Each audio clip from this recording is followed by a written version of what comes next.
Hello, my name is Ioannis Mirtsopoulos and I am a PhD researcher at EPFL Lausanne.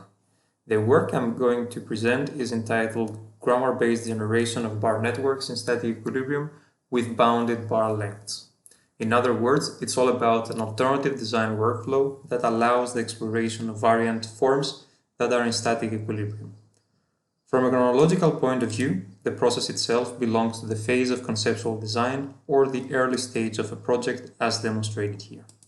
Design is not a well-defined problem that can be dealt with a unique solution, meaning that since it is not handled through a linear process, minor or major decisions throughout will always result in different solutions. By definition, many of its constraints are qualitative and thus difficult to be printed on a design brief. More specifically, here are some of the challenges that design of any kind has: emerging constraints, contradicting solution pathways, lack of global optimality, and as mentioned earlier, it is characterized by non-quantitative criteria. When talking about structural design, namely architectural design that takes equilibrium into account, the list of challenges gets longer. So starting from a blank page, how do you explore alternative design options and finally design a structure that satisfies static equilibrium, brings novelty, and is visually appealing?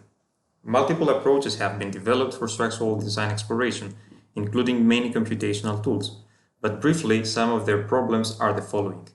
They do not monitor the rejected solutions, the exploration of alternatives is hard, and the solutions are believed to be unique, and overall, and most important, although the tools are highly parametric, the design is static. Regarding the last comment, and in order to ease the exploration of variant designs, I would suggest escaping from variable-based design and rather consider rule-based ones. The former is responsible for the construction of a model, once numerical values are provided to the variables. Following the completion of the necessary computations, the design model shall remain static. Numerical changes within bounded and predefined domains will only slightly change the model. Rule-based design, on the other hand, is free of numerical values and is capable of transforming a model incrementally, potentially infinitely. A visualization of how rule-based approach works is shown here, where a number of rules has succeeded in transforming a solid cube into a wooden hat in a few steps. What I have been working on is a rule-based user-controlled form-finding engine, which is capable of providing real-time and fast feedback. Convergence of the design space happens on demand. It provides alternative pathways and is capable to reveal unprecedented structural typologies. Considering all the above, how do we design a bar network in the case that only the applied forces and the network support reactions are known in advance, as well as the area or the volume where the network will be circumscribed, which is illustrated in gray? In other words, how do we manage the transition from an incomplete network to a complete one without any interim forces? Here is the syntax behind all the workflow. In the case of 1, 2, or 3 interim forces, illustrated in black, here it is demonstrated how these forces can be replaced by the introduction of bars in tension or compression with respect to the designer's intention, to increase, decrease, or retain the number of interim forces in the model.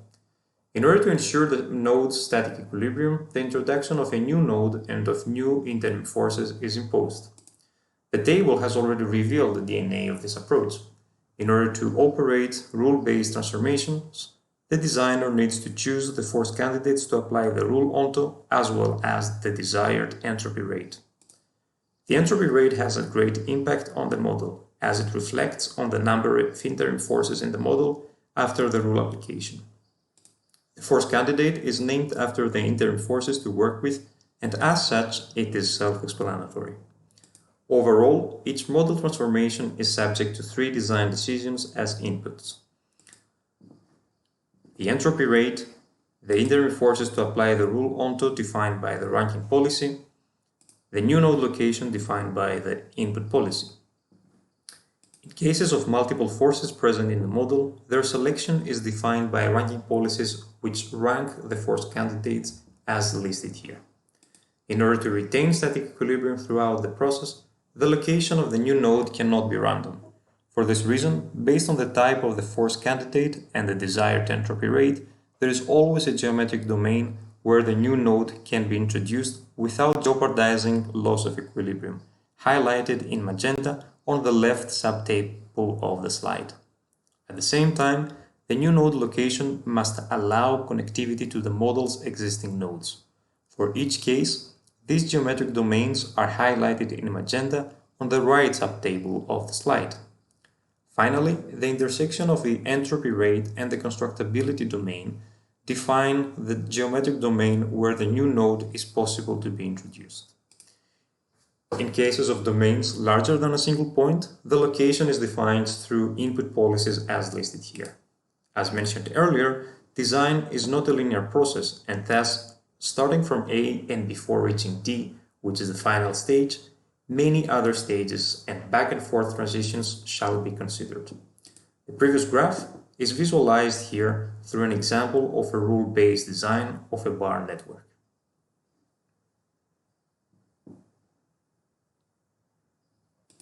Different designer decisions generate variant design as demonstrated here.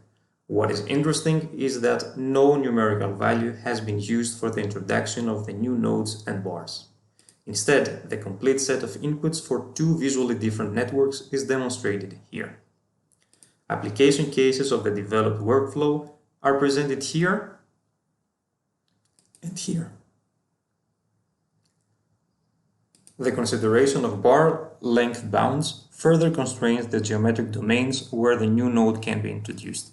For a simple case of two interim forces and an already approved geometric domain highlighted in gray, the new length-bounded domain is limited to the magenta hatched area.